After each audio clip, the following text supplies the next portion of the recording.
There is an idea that almost everyone carries as truth from a very early age. That at some point in life, you will discover yourself. That all it takes is accumulating enough experiences, making enough mistakes, maturing enough, and one day that clarity about who you really are will finally arrive. But what if that waiting is the trap? What if the biggest obstacle to finding yourself isn't a lack of experience, but the number of layers you've built precisely so you wouldn't have to look at yourself honestly? This video isn't about motivation or convincing you that you're incredible. It's about something far rarer and far more uncomfortable. The honest deconstruction of everything you imagined yourself to be, so that whatever remains is finally real. There is a concept within analytical psychology that Carl Gustav Jung called the persona. The word comes from Latin, from the name given to the masks that actors wore in ancient Greek theater. The persona was the mask that announced to the audience which character that actor was playing at that specific moment. Jung took that image and used it to describe something all of us do from a very young age. We build a public face, a version of ourselves that was gradually shaped to be accepted, approved of, and admired by the world around us. You learn quickly, even as a child, that when you act a certain way, you receive affection, attention, and security. And when you act another way, you receive punishment, coldness, or abandonment. So you carefully polish that mask, adjusting every detail, until it becomes so sophisticated and so perfectly fitted to your face that you completely forget you're wearing one. I'm not talking about intentional hypocrisy. It's not about conscious, calculated pretending. The persona is much deeper and more subtle than that. It becomes completely automatic over time. You no longer decide how to act in each situation. You simply act according to what the mask prescribed years ago. And this is where the real suffocation lives. Because life keeps happening. Years go by, experiences accumulate, and the real person behind the mask keeps growing, changing, becoming more complex and more multifaceted. But the persona tends to stay rigid. It was built to please a world from a specific phase of your life, and it refuses to evolve at the same pace as you. So, the estrangement begins. You look at your own choices and feel that they aren't entirely yours. You look in the mirror, not the bathroom mirror, but the mirror of your relationships, your automatic reactions, your recurring fears. And the image reflected doesn't match what you feel deep inside when you're completely alone. That disconnect isn't a flaw. It's not a sign of madness or ingratitude for the life you worked so hard to build. It's the most honest signal that you're beginning to awaken to something that was dormant inside you. It's the soul asking for passage, forcing a crack in the armor you spent years constructing. And the question that rises from that estrangement is uncomfortable precisely because it's legitimate and has no easy answer. What's left when I take the mask off? Who is underneath this careful construction? That is the central question of the entire journey we'll walk together here. Because discovering who you really are doesn't begin with an inspiring epiphany on a Sunday morning. It begins with the specific courage to acknowledge how little you know about yourself, and to sit with that not knowing without immediately running toward a comfortable answer. Before moving on, think about this for a moment. Which version of yourself do you show at work? Which version do you present to your family? Which one do you perform on social media? And which version shows up when you're completely alone at 3 in the morning with no audience watching? If those versions are very different from one another, don't judge yourself for it. That's not moral weakness. It's simply the map of the territory we're going to explore in this video. But the second obstacle that keeps you from finding yourself is something even more subtle and invisible than the persona. It's the absolutely convinced feeling that the desires you carry, the goals you pursue with determination, the ambitions that keep you up at night, are genuinely yours. And here Arthur Schopenhauer, the 19th century German philosopher who spent his entire life dissecting the human condition with an almost surgical coldness, steps in with an idea that can be either liberating or completely devastating, depending on how you receive it and how willing you are to look at it honestly. Schopenhauer believed that all organic life is driven by a blind and irrational force he called simply the will. Not an individual, personal, conscious will that each human being possesses. A will of the species. A collective and completely irrational impulse that uses each human being as a temporary vehicle to perpetuate itself through time. And that impulse doesn't care in the slightest about your individual happiness, your personal growth, your well-being. It wants you to reproduce, to fit into the group, to follow the collective patterns that ensure the survival of the species. It wants you to be functional for the machine, not authentic to yourself. What does that mean in everyday practice? It means that a good portion of what you call your dreams may actually be programming that was installed without your consent. The pressure to get married within a certain age range. The imperative to have a respectable career that signals stability. The car that tells your neighbor you've made it somewhere. The house in a neighborhood that communicates your position to the world. The desire to have children because everyone around you is having them. The constant anxiety about not progressing at the pace the social script has determined as correct. These aren't necessarily desires that were born in you. They are desires of the species and of the culture, transmitted by your parents, your original religion, your peers, the media, the algorithm that feeds your timeline every day with a care that feels personalized but follows the logic of collective engagement. I know that's hard to hear, because it means that part of your life may have been built on a foundation that was never really yours. But recognizing that isn't cause for despair or existential collapse. It's the beginning of personal sovereignty, because you can't choose what's genuinely yours until you can distinguish your own authentic desire from the collective noise that was installed inside you before you even had words to question it. How do you make that distinction in practice? There's a simple, uncomfortable, but deeply revealing exercise. Take one of your most important goals, the one you swear is yours, that comes from the heart, that genuinely represents who you are. Then ask yourself with total honesty, if absolutely no one knew I was pursuing this, if there were no social approval, no possible recognition, would I still be going after it? If the answer hesitates, if a brief and uncomfortable silence appears before the yes, pay attention to that silence. It holds more truth than any answer you could formulate. And there's an even more invisible layer that needs to be unpacked. You're not only the product of the expectations that pushed you towards certain paths, you're also the product of the stories others told about you over the years. And not only told to you directly, they told them to themselves, to family, to friends, and you ended up internalizing those narratives as if they were truths about your nature. Jung clearly identified that human beings have a powerful tendency to project onto the external world what they cannot recognize or accept within themselves. To project means to attribute to others what belongs to your own inner universe but lies outside the reach of consciousness. That person who deeply irritates you for being arrogant may be revealing the arrogance you've hidden inside yourself and refuse to acknowledge. And that person you deeply admire for their courage may be reflecting the courage that is dormant in you, waiting for permission to exist. But I want to talk about a specific type of projection that profoundly shapes identity. The labels that were stuck on you. From the moment you were born, the people around you, parents, teachers, siblings, classmates, were assigning tags that defined the expectations of who you would be. You're the responsible one. You're too sensitive. You're the troublemaker. You're the smart one in the family. You're the one who never takes anything seriously. And here's the crucial point that Jung explored in depth.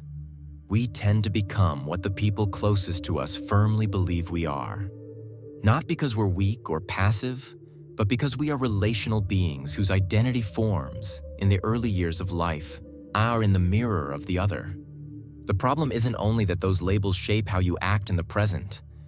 The much bigger problem is that they shape what you believe is possible for you. The boy who was called stupid in class may spend his entire life avoiding intellectual situations, not because he's genuinely incapable, but because the label created a self-fulfilling prophecy that he began to fulfill without realizing it. The woman who grew up being called difficult and complicated may repeatedly sabotage healthy relationships because her unconscious confirms an old narrative that she is structurally incompatible with affection. You are fulfilling, in some dimension of your life, a prophecy that was not written by you. And the first step toward breaking that cycle is clearly recognizing that the label is not reality.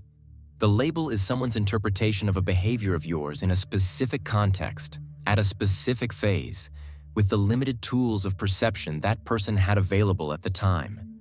It's a static photograph trying to capture a being in constant motion. So, who are you beyond the labels? That answer will never come from the outside. It can only emerge from within, and that requires an encounter that most people do everything to postpone. Think about the last time you were in complete silence. No podcast in your earphones, no background music, no show on TV, no endless scrolling on your phone, no conversation to fill the space. How long did that silence last? Less than 2 minutes? A few seconds before you automatically picked up your phone? For most people in the contemporary world, genuine silence creates a kind of internal itch that demands to be scratched immediately with whatever stimulus is available. Schopenhauer observed that phenomenon with a lucidity that transcends the century in which he lived. He wrote that most men are incapable of tolerating their own company for any significant period of time. That noise, constant agitation, and the incessant pursuit of entertainment are sophisticated forms of escape from an encounter that the ego prefers to indefinitely postpone.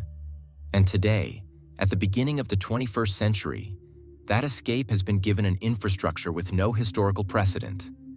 The cell phone is the most sophisticated escape machine that human civilization has ever created. Not because it is inherently malevolent, but because it is always available, always charged, and always ready to fill any gap of silence with content that keeps consciousness busy out there, away from itself, away from any thought that needs to be faced. What exactly are we running from when we avoid silence with such determination? From several things simultaneously. We flee from the question of the real meaning of what we're doing with our lives. We flee from the honest inventory of everything we've left undone, everything that's still being put off, all the conversations that need to happen and that stay locked away. We flee from the emptiness that Schopenhauer described not as the simple absence of meaning, but as the sharp awareness of the distance between who we are and who we could have been had we made different choices. But there's something even more specific at the bottom of that fear of silence. There is the fear of encountering one's own mind with no external mediation. Because in true silence, with no external narrative to inhabit and identify with, the mind begins to produce its own narrative. And that internal narrative can be far more brutal, far more honest, and far more uncomfortable than anything a well-calibrated algorithm would offer you as a distraction. The great irony reveals itself when you stop to observe. The noise we use to feel less alone keeps us more distant from ourselves than any deep solitude ever could. Every time you open your phone to escape an uncomfortable thought that was beginning to take shape, you are choosing anesthesia over diagnosis. And you simply cannot treat what you're not willing to look at directly. There is a pendulum that Schopenhauer described with an almost mathematical precision. And once you see it working in your own life, you can never stop seeing it. The pendulum swings between 2 points that seem opposite but are part of the same mechanism. The suffering of unsatisfied desire and the boredom that arrives shortly after satisfaction. You want something intensely. That job with a bigger salary, that relationship with that person, that product that will finally complete what's missing. The absence of that specific thing hurts. You feel your life is incomplete without it. So you chase it, you achieve it, and for a brief period there's a genuine feeling of fullness, of mission, accomplished, of arrival. But soon, very quickly, the shine fades. What was once the intense object of desire becomes just another part of the daily landscape of your life, invisible from being so present. And a new desire is already being born to fill the space of the lack that remains. The cycle starts over with a new object, a new promise, the same structure. This isn't a character flaw. It's not ingratitude or weakness. It's the very mechanics of the will that Schopenhauer identified as the hidden engine of human existence. The will is never satisfied because satisfaction would end the movement, and movement is the only state it knows. It has no rest mode. It exists only in perpetual pursuit. And since you are the involuntary vehicle of that will while living on autopilot, you also find no genuine rest. You are always searching, always feeling like something is missing, always convinced that the next achievement will finally fill what all the previous ones left empty. The real understanding of that mechanism doesn't lead to nihilism. It doesn't lead to the conclusion that nothing is worth it and everything is pointless. It leads to something far more useful. The realization that happiness is not a destination you'll reach when you have enough, when you are enough, when you've proven enough to the world. It doesn't live on the next level. It lives in the quality of your relationship with the present moment and with yourself. Now we arrive at a point that requires a different kind of attention. Not the caution that avoids discomfort, but the care of someone about to open something that has been sealed for a very long time. Jung called the shadow the part of the psyche that contains everything you've been hiding from yourself and from the world over the years. Not only the parts considered negative, it's not only the impulses that collective morality classifies as unacceptable. The shadow also houses virtues that were repressed because they seemed dangerous, talents that were stifled because they provoked envy or fear in others, desires that were judged as too wrong to be allowed to exist. Everything you learned it was not acceptable to be, you carefully and unconsciously stored in the shadow. And the shadow doesn't simply disappear because you ignore it with determination. It grows. And the more energy you spend trying to keep it out of your consciousness, the more it finds ways to control your behavior in situations you don't understand afterward. That's why people who build an identity around an almost saintly patience explode in anger completely disproportionate to apparently trivial situations. The anger was in the shadow for years, a building pressure with nowhere to go. That's why people who profess rigid values of order and control often manifest chaos in exactly the areas of life they tried hardest to control. What was repressed in the name of virtue always finds an outlet somehow. Embracing the shadow doesn't mean surrendering to your worst impulses and justifying any behavior as authenticity. It means bringing those parts into the light of consciousness, honestly acknowledging them as part of your wholeness, understanding where they come from, what they need, what they're trying to communicate when they appear in disruptive ways. Because what you cannot recognize in yourself will always surprise you, usually at the most inappropriate and inconvenient moment possible. Clearing the path to find yourself requires this specific and rarely celebrated courage. Not the courage to do great and visible things in the world. The quiet courage to look inward without turning your face away when the image gets uncomfortable. There is a trap that the ego builds to protect itself from this journey. And it's especially effective because it disguises itself perfectly as virtue. The ego needs an identity to function, to feel that it exists and has a defined place in the world. And since the identity based on what you genuinely are hasn't been fully discovered yet, it builds a substitute identity based on everything that is external and verifiable.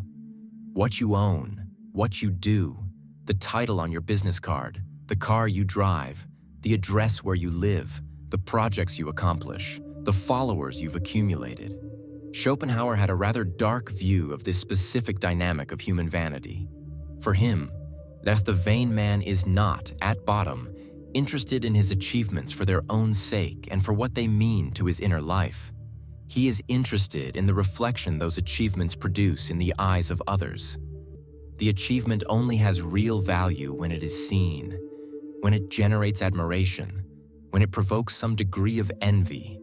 And that creates a silent and corrosive dependency on the approval of others that never ends because it is never enough. There's always someone with more, and the comparison has no end. You can have the most impressive accomplishments and still feel a persistent emptiness if those accomplishments were built primarily to fill a need for recognition. That is, in truth, an old wound. The child who was never sufficiently seen, validated, or loved unconditionally grows up seeking in productivity, in visible success, is in constant performance, the validation that never came at the time and in the circumstances when it was most needed. And here is the point that needs to be stated clearly. The modern system is not interested in healing that wound. It is perfectly calibrated to exploit it continuously. It tells you constantly, through every advertisement, every post from someone who seems to have made it somewhere, that you can be more, have more, produce more, show more. Not because that will genuinely do you good, but because a person who believes they are insufficient is a perfect and permanent consumer. Perceived insufficiency is the engine of consumption, and consumption is the engine of the economy. That leads me directly to one of the greatest fears that the person in the process of self-discovery faces when they stop anesthetizing themselves. The fear of being nobody in the system. The fear of not being special enough, of not having a grand and unmistakable purpose. A unique mission that justifies their existence before the world. The pressure to be exceptional and visible is overwhelming in the contemporary context. On social media, everyone around you seems to have clearly found their purpose, to be intensely living their best version, building something that matters. And the one in genuine crisis, the one who is lost, who doesn't quite know what they want or where they're going, feels a silent shame that is rarely put into words, as if being in doubt were evidence of a character flaw or a lack of effort. But there's a profound and specific liberation that comes from recognizing with full clarity that you don't need to prove anything to the system, that your value as a human being is not tied to your productivity, your visibility, or your financial output. That being ordinary in your human complexity is not defeat. It is honesty. And honesty is rarer and more courageous than any performance of excellence you could build for the external gaze. To truly find yourself, it is often necessary to go through a period in which you deliberately stop trying to be memorable and start trying to be true. And those two goals rarely coexist with ease. One of the deepest layers of what you believe yourself to be comes from a place you rarely question with the seriousness it deserves. The beliefs that were planted in you before you had the critical capacity to choose or refuse them. The religion in which you were raised and its specific interpretations of what is right, wrong, permitted, and forbidden. The moral norms your family considered absolutely unquestionable. The stories your culture tells about what it means to be a good person, a good child, a good citizen, a responsible adult. The prescriptions for what happiness should look like. I'm not saying those beliefs are necessarily mistaken or that they need to be discarded. I'm saying you've never truly examined them with your own adult eyes. You inherited them. And inheriting is not the same as consciously choosing. An inherited belief functions like a program running in the background of your mental operating system. It determines what you consider possible, what you classify as moral, what you feel guilty for desiring, what you forbid yourself from questioning. And it does all of this completely automatically, never asking your permission or checking whether it still makes sense for the person you've become. The process of finding yourself inevitably involves an honest inventory of those inherited beliefs. Not to destroy them all in an adolescent act of rebellion, not to flip everything you were taught upside down as a form of identity assertion, but to look at each one with your own adult eyes and ask with genuine openness, does this still correspond to the reality I observe? Does this bring me closer to who I genuinely am? Or does it create distance between me and my own experience? Does this expand me or contract me? Some of those beliefs will survive honest examination. They are genuine, rooted in your direct experience, and make sense for the person you've become. Others will reveal themselves as shackles that were called values across generations. And the difference between a genuine value and a shackle is simple. The value that is truly yours expands you. The shackle contracts you in ways you've learned not to question. Now, I need to tell you something that the wellness industry rarely says because it's neither simple to hear nor easy to sell. Pain is not your enemy. Melancholy is not an unmistakable sign that something is fundamentally wrong with you. Suffering is not a wrong turn that needs to be eliminated with the right technique, or the right meditation, the right positive thinking, or the supplement that some influencer recommends. Schopenhauer was one of the few philosophers in history who looked at human suffering without looking away and without prematurely trying to resolve it with comforting systems. For him, suffering is inherent to conscious existence, not as divine punishment, not as a penalty for mistakes made, but as the natural consequence of being creatures who desire intensely, who attach to what they love, who build expectations about a world that is by nature unpredictable and indifferent to our preferences. But there is a profound function to suffering that goes beyond philosophical inevitability. Suffering, when it is not merely medicated but genuinely heard, is what pulls us out of the collective trance. When everything is comfortable, when life runs along the expected tracks, when the persona is working well and approvals are arriving at the right pace, there is a natural and human tendency to fall asleep into a kind of satisfied automatism. There is no urgency to question anything. The boat sails and it seems to be heading in the right direction because it's moving. It's the crisis that wakes you with force. It's the unexpected loss, the rupture that wasn't in the script, the collapse of an identity that seemed absolutely solid.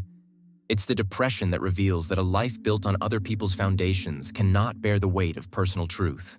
It's the anxiety that makes visible the distance between where you are and where you genuinely want to be. I'm not romanticizing suffering or suggesting you need to suffer in order to grow as a person. I'm saying that when suffering arrives, and it invariably arrives for everyone, resisting it with every available force is the most exhausting and least effective strategy possible. Because resistance consumes the energy that should be used to listen to what the pain is persistently trying to communicate.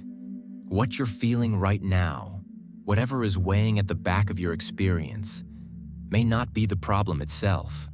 It may be the messenger of something that needs to be seen, and the messenger deserves to be heard carefully before being efficiently silenced. We've arrived at a subtle distinction that changes everything when you truly internalize it. There is a fundamental difference between loneliness as a painful experience of isolation and solitude, as a state of full presence with yourself. And the confusion between these two entirely different experiences has cost many people their authentic lives. Loneliness is the pain of being alone because you haven't yet learned how to be with yourself in a satisfying way. It's the void that screams when there's no one around to validate your existence, to confirm with their very presence that you're real and that you matter. Loneliness is an essentially relational experience. It emerges from the absence of the other and from what you need the other to provide in order to feel whole. Solitude is a completely different experience in its nature. It's the developed capacity to be with yourself without that being a punishment to be endured. It's inhabiting your own inner space with the same quality of presence and attention that you offer to the people you genuinely love. It's the progressive discovery that within you there is an interlocutor capable of surprising you, challenging you, keeping you company in a way that no external being can entirely replicate. Schopenhauer wrote, with the elegant brutality that characterized his style, that only the man who possesses inner wealth can bear solitude with pleasure, because a man poor in spirit feels his own emptiness amplified when stripped of the cover of company. Genuine solitude is not for those who flee from people or from the responsibilities of the world. It's for those who have developed a sufficiently deep relationship with themselves to be present without depending on an audience. And here arrives the paradox that anyone on this journey will recognize precisely. You will never truly find yourself as long as you need to be constantly surrounded by stimuli and people to feel that you exist and that you matter. The real encounter with yourself requires a space of silence, of stillness, of presence without performance. Not because relationships don't matter deeply, they do, but because you cannot offer genuine presence if you don't know how to inhabit your own. Isolation is not the destination of this journey. It's the laboratory. It's the space where you learn to know yourself well enough to later relate from a conscious choice rather than an anxious need. There is an additional dimension of what is happening inside you that Jung explored with a depth that still resonates decades after his writings. Beyond the persona and the shadow, there is an even more archaic layer of the psyche that he called the collective unconscious. And within that layer live the archetypes, universal patterns of psychic energy that appear recurrently in the mythologies of all human cultures, in traditional tales, in great dreams, in works of art that cross centuries. You don't need to adopt any mystical perspective for this to be genuinely useful. Archetypes are, in practical terms, maps of patterns of behavior and motivation that repeat themselves in human experience in recognizable ways. The orphan, the one who has lost the fundamental sense of belonging and spends life searching for a home they never quite find anywhere. The seeker, driven by the permanent need to go further, to explore, to never settle long enough to be found. The warrior, who only finds meaning in effort, in struggle, in overcoming the obstacle, and who loses their footing when there's no enemy in sight.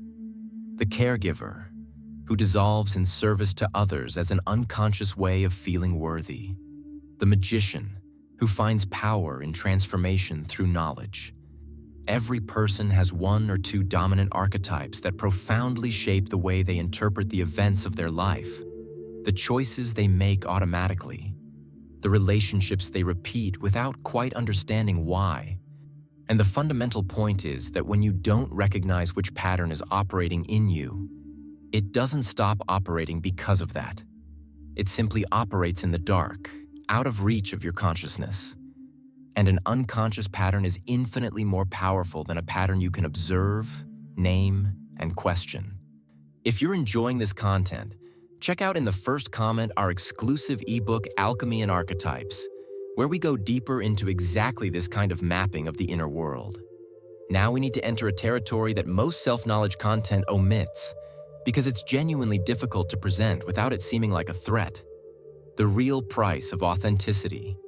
If you truly begin this process of deconstructing yourself, of questioning the expectations you carry, of refusing to fulfill roles that aren't yours, of stopping performing for the audiences that surround you, some people in your life will be deeply unsettled by that change. And they won't necessarily be the people who don't love you or don't care about you. Very often, they'll be exactly the ones who love you most, or who genuinely believe they do. The problem is that they love the known and predictable version of you, the version that knows which role to play so the relationship works within a familiar script. When you begin to change visibly, when you start saying no, where you always automatically said yes, when you begin to set boundaries where there were none before, when you start pursuing what is genuinely yours instead of what was projected onto you, you break a tacit agreement that was never consciously signed but had been in effect for many years. The reactions to that break can be intense and varied.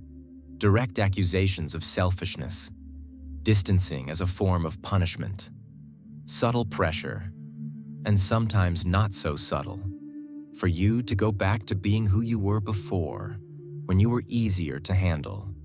Questions about what's happening with you, as if changing to become more yourself were a symptom of some deviation. I completely understand when you feel it's not worth it, that it's simpler and less painful to keep being who everyone expects you to be than to endure the judgment and the loss that come with real change. It's completely valid to feel that way. But I need to tell you with every bit of clarity available, the version of you that everyone approves of without reservation is probably not the real you. It's a service you render to other people's expectations. And services carry a very high cost when charged against what is most authentic and most vital in you. Disappointing an audience that never truly saw you is not cruelty or ingratitude.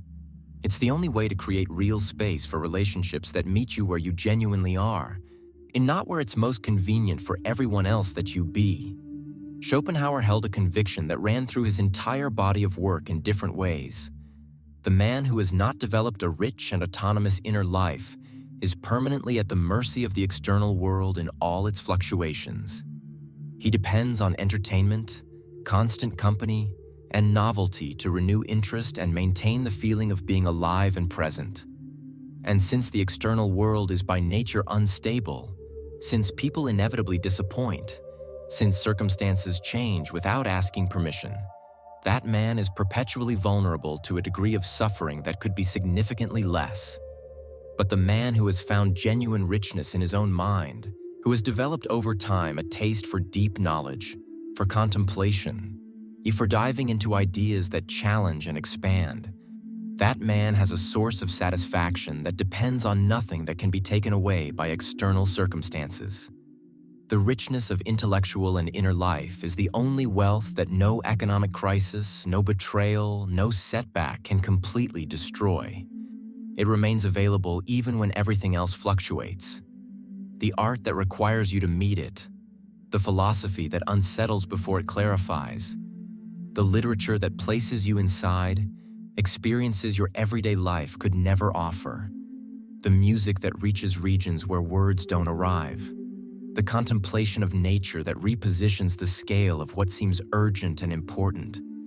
None of this is a luxury for those with free time. It's infrastructure for those who want to have a foundation.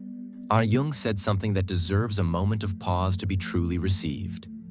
Until you make the unconscious conscious, it will direct your life and you will call it fate. Think about the real weight of that sentence. How many times have you looked at your own story with some distance and seen patterns repeating with a disconcerting regularity? You consistently attract the same kind of dynamic in romantic relationships that always end the same way. You sabotage projects at always the same specific phase, when success starts to become real and tangible. You react to certain situations in a way that surprises you and that, after the intensity passes, you can't explain satisfactorily. You make decisions that rationally make no sense but that something inside you seems to forcefully demand. This is not fate in the fatalistic sense. This is the unconscious operating with more efficiency than any conscious intention. The unconscious is not a mystical or inaccessible force. It is the repository of everything you have ever experienced, learned, and felt, but that was not consciously processed. Traumas stored before they had a name or narrative structure. Beliefs installed before you had the vocabulary to question them. Patterns learned in context that no longer exist, but that keep running because no one ever did the update. Bringing the unconscious into consciousness doesn't necessarily mean a formal therapeutic process, though therapy is one of the most powerful tools available for that. It fundamentally means cultivating the ongoing habit of self-observation, observing your own behaviors with the same genuine curiosity you would use to observe a complex, contradictory character in a literary work. Asking, without the weight of moral judgment, why do I keep doing this? What is this specific pattern protecting? What am I avoiding when I repeat this behavior? Honest and patient self-observation is the only instrument that effectively takes back the reins of your own existence without violence.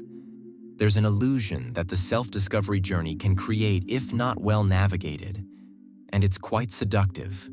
The idea that at the end of the process you'll find a purified version of yourself, free of internal contradictions, balanced in every dimension, completely resolved in your conflicts. A kind of essential and clean self, without the parts that shame you, without the impulses that confuse you, without the contradictions that bother you. That doesn't exist. And chasing that idea is more a form of escape than a form of encounter. The real human being is made up of contradictions that don't resolve into a perfect synthesis. You can be simultaneously generous in certain dimensions and deeply selfish in others. You can be capable of an intense love and of gestures of indifference that surprise even yourself. You can long for freedom and at the same time need security with equal intensity. You can advocate for simplicity with conviction and desire excess without being able to explain yourself. You can love people who also hurt you in ways you understand rationally but can't stop feeling. This isn't moral incoherence. This is the actual structure of a human being. And the attempt to eliminate contradictions, to become a person without visible internal conflict, To purify yourself of everything that seems dark or contradictory is an attempt to become something you are not, an abstraction without flesh, without weight, without history. Integration is not the elimination of the shadowy parts or the victory of the luminous ones. It's the developed capacity to hold all parts in conscious dialogue, where none needs to be hidden and none blindly takes total control. Being whole is radically different from being perfect and infinitely more sustainable. There is a dimension of your experience that is always present, but rarely receives the attention it deserves. You are thinking at this very moment. Words, images, memories, judgments, plans, worries, flowing in a continuous stream across the screen of consciousness. And you probably identify completely with that stream. You believe, automatically and without examination, that you are those thoughts. But there is something that observes the thinking happening. There is an awareness that is present before the word takes shape, before the narrative structures itself, before the judgment concludes. That silent observer has no name that fully defines it, no social label, no biographical history.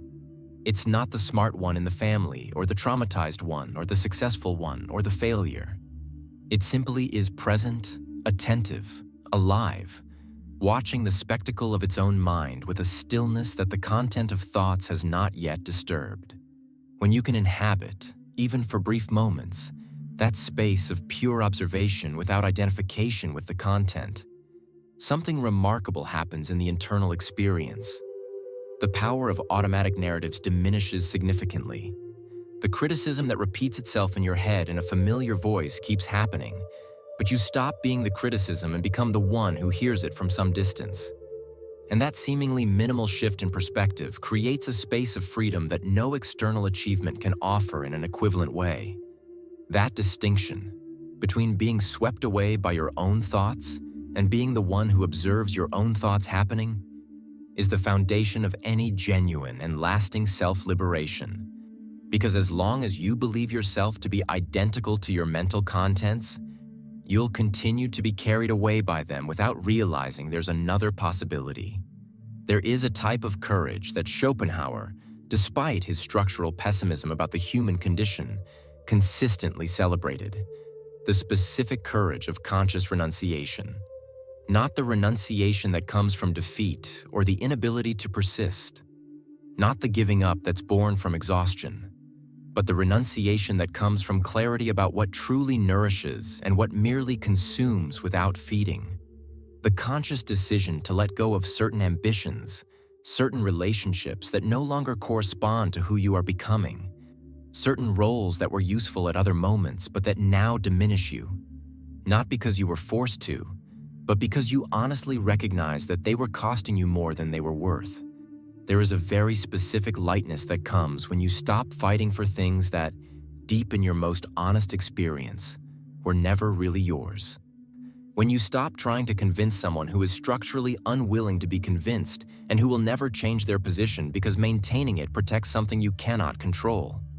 When you stop seeking validation from someone who constitutionally cannot offer you what you need because they don't have that resource available. When you stop performing a version of success that belonged to someone else's script, but that you adopted as if it were your own. That renunciation isn't passivity or resignation. It's the redirection of energy. You're not losing your strength or motivation. You're simply stopping spending it in the wrong place so that you have more available for what genuinely matters for the journey that is yours. Jung called the process of becoming who you really are individuation. And that concept needs to be understood precisely because it is frequently misinterpreted as a kind of self-centered isolation. Individuation is not individualism. It's not separating yourself from the world and building a personal fortress. It's not becoming so self-sufficient that you disconnect from everything collective. It's almost the opposite of that in its essence. Individuation is the process of becoming ever more specifically yourself, the unique and irrepeatable being that you are, without giving up your connections to others, to the community, to the cultural heritage that also constitutes you. Jung believed, based on decades of clinical and speculative work, that every human being carries within themselves a potential wholeness that is trying to realize itself over time, that there is a force within you that pushes toward the progressive integration of all your parts, toward becoming more whole than you were before, and that a great portion of human suffering, not all of it, but a significant part, comes precisely from resistance to that process of becoming. Individuation has no definitive and celebrable endpoint. It's not something you complete and stop. It's a constant orientation toward greater consciousness, greater authenticity, greater presence with what you genuinely are. Every time you face a part of yourself you would have preferred to keep ignoring. Every choice you make from what is genuinely yours instead of what is simply expected. Every moment in which you act from consciousness instead of automatism. All of that is individuation happening.